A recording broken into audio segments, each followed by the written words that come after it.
Bonjour à tous et bienvenue à notre session live hebdomadaire d'East Africa. Aujourd'hui, nous allons parler de l'empreinte mondiale des établissements humains. On va essayer de comprendre l'évolution et l'urbanisation.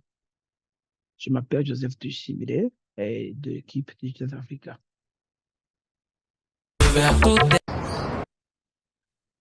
Alors, comme vous le savez, nous sommes là pour fournir des données routines et fiables d'observation de la Terre pour informer différentes décisions sur l'environnement, le changement climatique, sécurité alimentaire et agriculture, et ainsi de suite, pour en fait d'atténuer les conséquences des différents phénomènes, le changement climatique y inclus. Toutes nos données sont accessibles, que ce soit pour des gens académiques, que ce soit pour le secteur privé, et que ce soit pour les agents de la fonction publique. On a plusieurs thématiques, notamment l'agriculture sécurité alimentaire, les sous-anneaux et risques d'inondation, l'urbanisation, dégradation des terres et érosion côtière. Nos données sont accessibles à travers différentes plateformes. La première, c'est les cartes du Sud-Africa, qui sont des cartes interactives qui permettent d'explorer les données que nous avons dans notre base de données, de faire des détections de changements et en fait partager des liens de voir les résultats. La sandbox est basée sur le code Python. C'est un environnement de calcul, d'analyse un peu avancé à travers lequel on peut faire des statistiques, à produire des cartes, des bons graphiques et exporter même des données de base ou bien des résultats propres à vous. Par l'approche au WS, on peut se connecter sur notre base de données et intégrer vos données propres avec les données Africa à travers des outils classiques comme SIG et ACTIS. Bien sûr, on est toujours là pour renforcer des capacités. C'est pourquoi on a mis un programme de renforcement de capacité en ligne qui est gratuitement accessible avec l'assistance chaque jour. Aujourd'hui, nous allons parler d'empreinte mondiale de développement humain. Bien sûr, pourquoi? Parce qu'il faudra toujours comprendre les tendances de population, de l'urbanisation au niveau mondial. C'est pourquoi l'Agence spatiale européenne et le Centre aérospatial allemand, en collaboration avec l'équipe d'Ivoire, ont développé conjointement l'empreinte mondiale des établissements humains. C'est le seul ensemble de données les plus complètes du monde, c'est ces établissements humains. L'empreinte mondiale des établissements humains de 2015 était masque binaire, une résolution plus ou moins bonne de 10 mètres, alors qu'il décrit l'étendue mondiale des établissements humains en 2015, qui a été dérivé des données radar des Sentinelle-1 en combinaison avec les données optiques dans le satellite. Alors, l'empreinte de 2019 a été aussi dérivée des données Sentinelle-1 et 2, et bien sûr, ça fournit beaucoup d'informations sur l'expansion humaine partout au monde. Alors, l'empreinte mondiale des établissements humains de 2015-2019 ont été indexées, bien sûr, les plateformes de Digital Africa. Si on, si on va, comme d'habitude, si on va aller dans notre sandbox, vous allez trouver euh, sur le fichier dataset, vous allez trouver un notebook qui a été conçu pour ça, qu'on appelle World Settlement Footprint, c'est-à-dire que ça part des empreintes euh, mondiales des établissements humains. Ce notebook euh, va traiter de des années, pas de temps. On va utiliser l'empreinte d'établissement humain 2015 et l'empreinte d'établissement humain 2019. Bien sûr, on met des mots-clés. Pourquoi? La raison pour, pour laquelle on a déposé ce notebook, c'est parce que la population mondiale augmente. Bien sûr, ça a des conséquences sur les ressources dont on a besoin, mais aussi ça a des conséquences, causes et effets sur le climat, le changement climatique. Bien sûr, ils auront besoin d'énergie, de l'eau et ainsi de suite. Alors, ce produit a été développé pour comprendre comment évoluer, comment faire face à tous ces défis liés à l'augmentation de la population mondiale. L'autre pour est très facile, il faudra saisir ces empreintes de population de tourisme mondial et par après, il faudra essayer de visualiser ces données et en fait produire des graphiques afin de comprendre l'évolution de ces empreintes euh, mondiales d'établissement humain. Comme d'habitude, les paquets ont été développés. Bien sûr, tout le monde qui a un compte Sandbox peut se loguer et avoir accès à cette base de données, à ce notebook. Ici, on va changer des données à World Settlement Footprint, c'est-à-dire des données d'empreinte d'établissement humain 2015 et 2019. On peut inspecter ces données, voir que ces données sont là. Et bien sûr, il faudra spécifier notre raison de titre. Par défaut, on avait utilisé la ville de Kumasi au Ghana, qui est l'une des villes à une démographie galopante parce que cette ville est située dans le centre du pays. Alors, on peut afficher s'il reste actif, ça c'est la ville de Kumasi, comme vous le voyez. Euh, Ici, on peut voir les caractéristiques de ces données qu'on a chargées. OK, pour 2015 et pour 2019. Et enfin, on peut euh, produire des cartes de, d'empreintes d'établissement humain pour 2015 et 2019. Et ainsi, on peut convertir la valeur de pixels en population, en surface. Et on peut voir que la ville de Koumassi s'est accrue de 304,2 km² vers 361 km², soit une croissance de 56,8 km² entre 2015 et 2019. C'est-à-dire que sur une période de 4 ans seulement, la ville s'est accrue d'à peu près un cinquième de sa superficie. Alors, on peut voir, pour visualiser, afficher une carte qui montre les zones où la direction d'expansion urbaine à Accra, non, je dis à Koumassi, vous voyez que la ville s'est expandue vers la périphérie. La conclusion en est que, bien sûr, c'est très important d'avoir ce genre d'informations parce que ça peut aider les chercheurs à prendre des décisions, les ONG et tous les acteurs dans le domaine de l'urbanisation à prendre des décisions bien informées.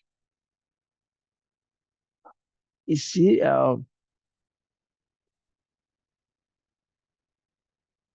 ici j'avais essayé avec les autres exemples, avec ça, c'est la ville de Sousse. Vous voyez, c'est la ville de Sousse en Tunisie. Et cette ville, j'avais essayé de voir comment elle a évolué au cours des années.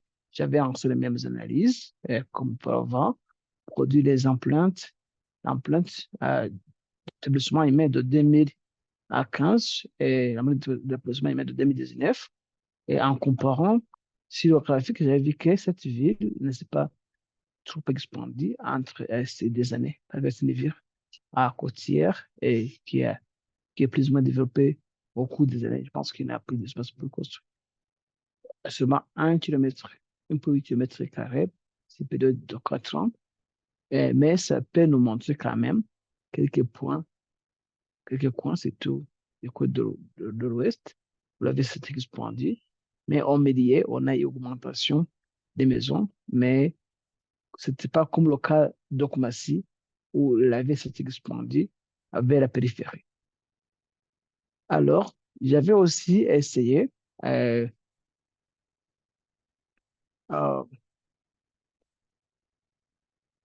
d'aller à travers, on a l'autre notebook dans le même fichier qui va nous montrer l'évolution de l'empreinte de population mondiale au cours des années. Et ce notebook aussi a été euh, développé euh, en combinant euh, plus de 7 millions d'images et l'ANSAT est comptabilité entre 85 et 2015. Bien sûr, ça montre la dynamique des populations au cours des années, mais le plus important, c'est que, parce que vous savez, quelques scènes peuvent être manquantes ou bien parce que la qualité de données n'est pas assez satisfaisante, c'est pourquoi on a assigné un score. IDC, c'est un score de consistance de données qui varie de 1 à 6, c'est-à-dire que si votre score tend vers 6, c'est que les données sont assez fiables. Si le score tend vers 1, c'est-à-dire que les données sont à douter. Bien sûr, il faudra bien sûr charger les paquets sont là comme d'habitude. Ici, on va charger euh, ces données d'empreinte de l'établissement humain mondial, mais évolution qui montre l'aspect spatio-temporel.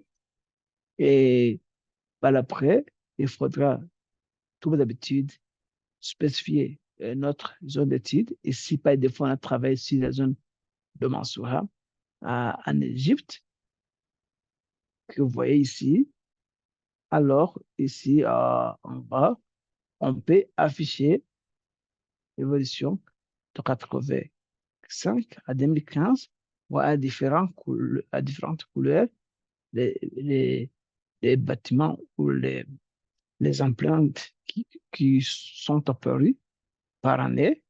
Et ce qui est intéressant, c'est que notre score Z est tout de suite, c'est-à-dire que les données sont de bonne qualité, alors on peut passer aux analyses suivantes. Ici, on peut calculer la surface et produire un graphique qui montre, ça fait que depuis 85 jusqu'à 2015, notre vie s'est expandue d'à peu près à partir de peu près 50 kilomètres carrés jusqu'à à peu près à 200, à 30 kilomètres carrés. Vous voyez, c'est une expansion énorme et on peut produire une animation qui montre comment la vie s'est expandue au cours des années, à partir de l'année 1985 jusqu'à l'année 2015. Et ensuite, ça sert toujours à informer la prise de décision dans le domaine de l'urbanisation sur le continent africain. Ici, on a plusieurs exemples. Ça, c'était l'exemple d'empreinte d'établissement humain dans la ville euh, de Mniadio au Sénégal. C'était la ville qui abrite beaucoup de gens parce que les gens ont tendance à quitter Dakar pour l'entrée ici. Alors, c'était dire, quand j'ai lancé l'analyse, j'avais vu que euh, 2015, comparé à 2019, alors, si on voit sur le graphique, vous voyez que cette ville s'est accrue de plus de 50%, cette position de la ville, sur une période de 4 ans. Et les directions de changement, vous voyez qu'à partir d'ici du noyau, on a tendance à envahir des zones euh, de la périphérie. Je dis périphérie de notre polygone parce que j'avais pris une petite position pour l'analyse plus rapide. On a aussi l'autre façon de voir les choses. On peut détecter le changement euh, des villes, expansion urbaine, en utilisant l'indice. Indice, c'est l'indice de surface battue. Et cet indice, c'est calculé toujours à partir des images, différentes images. Mais ici, on avait utilisé le GeoMAD Annual dérivé des images Sentinel-2. Ici, comme d'habitude, nous avons des applications urbanisation de la sandbox. Et par après, il faudra afficher notre zone des Fitoises au Ghana. Et par après, ce qu'on va faire, on peut afficher des images de vraies couleurs. On avait choisi en 2017 et 2020 et on a déjà commencé à calculer les 10 de surface imperméable. Euh, Par la famille ici présente, on affiche les cartes qui montrent chaque année, c'est 2020, mais aussi on peut masquer les surfaces non habitées, produire des statistiques. On voit que la ville s'est accrue de 11,8 km² vers 16,2 km², à peu près 4 à 5 km² dans 3 ans. Et on peut identifier la direction de changement au cours des années. La même chose, on peut utiliser différents indices pour comprendre l'expansion urbaine parce que c'est très important. Mais son autre book aussi qui a développé, qui se trouve aussi dans le fichier Leo d'exemples, exemple de la vie courante, on a combiné différents indices. L'indice normalisé de surface bâtie, normalisé de surface imperméable et l'indice de surface artificielle pour essayer de comprendre l'expansion des zones urbaines. Toujours le même procédure euh, pour plus de temps. Chaque indice a été produit. On a essayé de fixer les seuils pour ne rester qu'avec des surfaces considérées comme euh, bâties. Et enfin, on peut comparer des, des, des, des, des résultats avec des données globales d'habitation et en fait passer à la validation et avoir des matrices de confusion.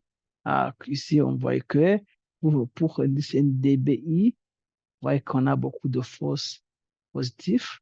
L'indice, l'indice, l'indice N, N, ANDSI, on avait aussi beaucoup de fausses négatifs et positifs en même temps, et ainsi de suite. Et cela nous enseigne à la qualité de données, de résultats qu'on a trouvés comparés aux données existantes sur les empreintes d'opération mondiales. Alors, ici, on a plusieurs façons euh, d'inspecter d'inspecter l'évolution de la population au cours des années. Euh, mais l'idée ici en serait que c'est à nous de choisir l'indice le plus important. Alors, ici, on est passé à travers le notebook, on voyait comment ça fonctionne. On avait trouvé des statistiques. Et ça, c'est l'exemple de Nairobi, qui selon les données, s'est accru de, de, d'à peu près 50 km² sur une période de 4 ans. On avait aussi, ça c'est de demain qui s'est écrit d'à peu près 37,7 km² sur une période de 4 ans. Et toujours l'expansion se tombée des périphéries. Ça c'est Johannesburg en Afrique du Sud, qui s'est écrit à peu près à 113 km², toujours en suspendant vers la périphérie. En l'évolution de l'empreinte mondiale, l'évolution de différentes populations, comme je vous ai dit. Addis Ababa, comment c'était écrit. au cours des années et va toujours se fait la périphérie. Et Abuja, c'est aussi énormément accru à partir de 1998. La courbe a monté très rapidement, c'est-à-dire que ça a une démographie assez galopante. Ainsi, c'est bon, ces empreintes digitales peuvent, les empreintes d'électricement humain inspirent différentes décisions. Et bien sûr, même détecter les changements que je vous ai dit, c'est l'exemple de Goulan Ouganda, qui s'est acquis de plus de la moitié. C'est une période de 4 ans. C'est l'exemple d'Oisan Ouganda que je vous ai montré récemment, Koumassi, à l'aller au Zimbabwe, qui s'est acquis d'à peu près 50% au cours de, de 3 à 4 ans. Kabone Botswana aussi, qui s'est acquis au cours du temps, le Kenya, ainsi de suite. Alors, euh, ce que j'ai présenté n'est pas assez suffisant. Vous pouvez vous connecter à notre cours en ligne, notre plateforme de passage en ligne. Vous avez accès à notre cours. On a aussi un cours sur l'urbanisation qui détaille tout ce que j'ai présenté. Ah, bien sûr, on a notre site web, on a notre programme d'assistance en ligne et chaque mercredi, si jamais vous avez quelque chose en utilisant notre plateforme, veuillez à présenter chaque mercredi. On vous donne du temps, vous pouvez partager ce que vous avez trouvé avec le public. Je vous remercie.